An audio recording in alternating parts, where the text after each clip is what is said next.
আমার প্রিয় প্রিয় শত্রু মিত্র ভাই বোনেরা, আজকে হচ্ছে লন্ডনে কোরবানের দিন। আজকে কোরবান। এখানে আমি আমার ভাইয়ের বাসায় এসেছি। আগামীকাল বাংলাদেশে কোরবান। সো বাংলাদেশের কোরবান আর এখানের কোরবানের মধ্যে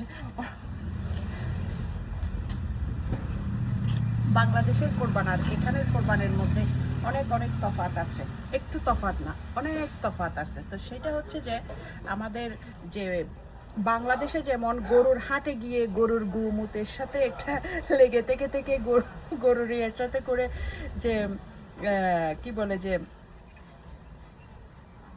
গরু দেখে দেখে বেছে বেছে কোনটা ভালো কোনটা খারাপ, কোনটা সাদা কোনটা লাল, কোনটা সাদা কালো মিলে, কোনটা পিঙ্ক কালার, কোনটা গোলাপি কালার, কোনটা রেড কালার দেখে গরু কিনা যায়।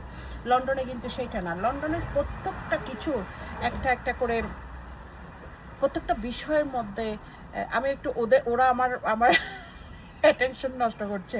আমার সামনে দুষ্টগুলো আছে, তো সেই জন্য আমার অ্যাটেনশন নষ্ট করছে।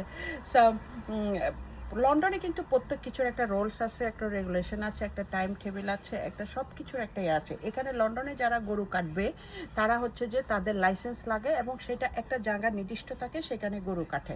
এবং এখানের